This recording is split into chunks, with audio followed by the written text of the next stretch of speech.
안녕하세요. 개인 투자자분들의 멘토 프로페서 킹입니다. 5월 29일 기술적 분석이 좋은 모닝 브리핑 출발해 보도록 하겠습니다. 자, 일단 미국 같은 경우에는 여전히 엔비디아가 건재한 모습을 보여주고 있죠. 특히나 전고를 깨지 않는 상태에서 우리가 하락을 예측하는 것은 무의미하다라고 보고 있고, 어제 장 흐름에서도 초반 그리고 후반 두 번 모두 이렇게 매물이 쏟아지는 그런 형태를 좀 보여줬는데, 결국은 다 견뎌내고서 마무리가 됐습니다. 결국은 미국 시장 같은 경우에는 신규를 언제 들어갈 수 있을 것인가에 대해서는, 그러니까 저도 잘 모르기 때문에 여기 써놓은 거예요. 언제쯤 가능할까?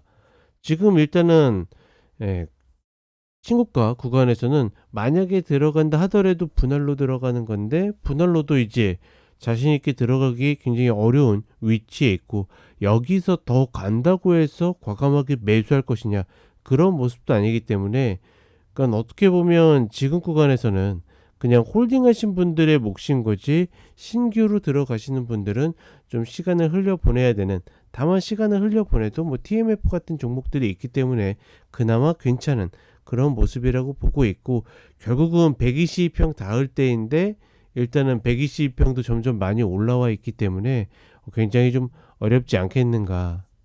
그리고 TMF 같은 경우에는 또다시 45불 라인으로 오고 있죠. 이 아래로 내려오게 된다라고 그러면 말 그대로 이 종목이 뭔지도 잘 모르시는 분들도 손을 대도 되는 그런 구간이라고 보고 있고, 결국은 타점이 아닌 시간에 투자하는 것이기 때문에 크게 고민 안 하셔도 된다. 그러니까 물론 이제 갖고 계신 분들 입장에서는 또 내려오네 뭐하네라고 생각할 수 있겠지만, 그거야 시장이 시세를 정하는 거는 우리가 컨트롤할 수 없는 부분이고, 가격적으로는 그렇다 인지하시면 될 것 같고.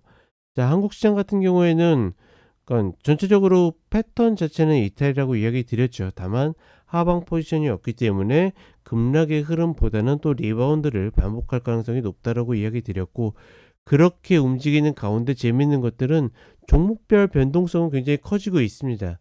그러니까 어제도 지수가 재미없게 움직이는 것처럼 보이는데 반해서 종목들은, 올라갈 종목들은 막 4% 5% 이상씩 팍팍 올라가고, 떨어지는 종목들은 또 그 이상으로 떨어지는 그런 모습들을 보여주고 있기 때문에, 사실 그렇게 재미없는 흐름들은 아닌데, 중요한 거는 개인 투자자분들이 선호하는 종목들이 그 반대편에 서 있기 때문에 그런 부분들이 좀 별로 탐탁지는 않다. 다만 그럼에도 불구하고 내가 노렸다라 그러면 충분히 어떤 종목이든 매수를 할 만한 구간이라고 보고 있고, 매수 플레이어 입장에서는 가만히 있을 만한 그런 자리는 아니다. 다시 한번 이야기를 해 드립니다. 자, 차트 같이 보도록 하겠습니다.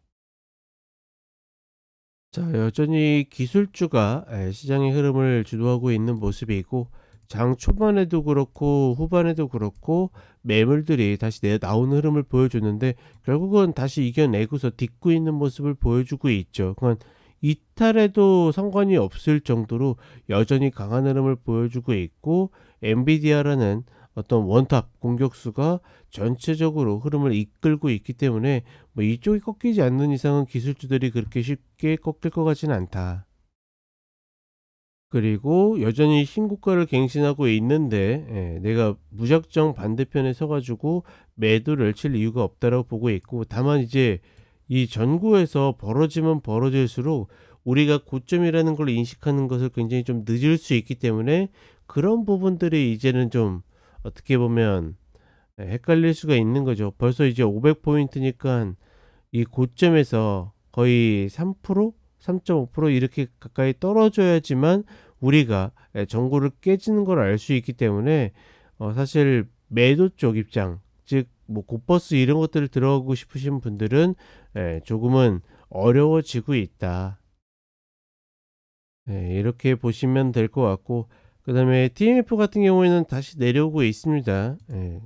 들고 계신 분들은 별 생각 없이 무상무점 들고 있으면서 계속 배당 받으면서 견디시면 될 것 같고, 또다시 45불 라인 아래로 내려오게 된다라 그러면 여전히 매수 관점이다. 본종목은 물려도 된다라고 이야기 드렸습니다.